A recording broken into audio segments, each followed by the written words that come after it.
Good morning everyone, কেমন আছো তোমরা সবাই? Welcome back to my new mini blog. আর এটা হচ্ছে আমার সানডে স্পেশাল ব্লগ। দুজনেই তাড়াতাড়ি করে উঠে পড়ে ফ্রেশ হয়ে গিয়ে এই যে ব্রাশ নিয়ে নিলাম, দুজনেই ব্রাশ করে নিলাম।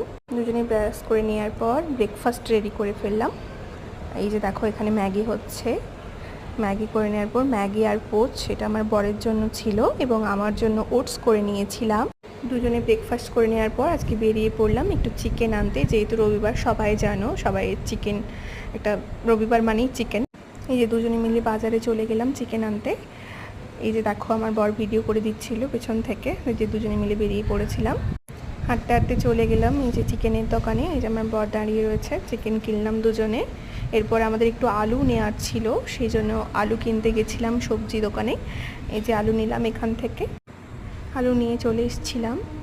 এই দেখো এখানে আমি আলু ভাজছি, এরপরে চিকেনের প্রিপারেশান নিচ্ছি। প্রথমে পেঁয়াজটাকে ভেজে নিয়েছি, তারপরে আদা রসুন দিয়ে দিয়েছি, দেখানো হয়নি। এরপরে টমেটো দিয়েছি, তারপর নানা যত ধরনের গুঁড়ো মশলা আছে মোটামুটি সব কিছুই দিয়েছি।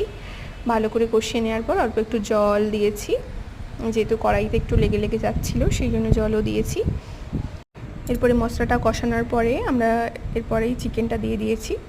চিকেন দেওয়ার পরে কষানোর পরে ভালো করে ভিডিও করা তখন হয়নি। এরপরে আমরা এই জল দিয়ে দিয়েছি, স্নান টান করে ঠাকুর পুজো সেরে নিয়েছি। সেরে নেওয়ার পর ভালো করে ধূপ দেখিয়ে এরপরে আমি আর আমার বর দুজনে মিলেই খেতে বসে গেছি আজকে সানডে স্পেশাল চিকেন। কেমন লাগলো ব্লগটা অবশ্যই কমেন্ট করে জানিও। আর বাই, দেখা হচ্ছে নেক্সট মিনি ব্লগে। অবশ্যই চিকেনটা খুবই ভালো ছিল।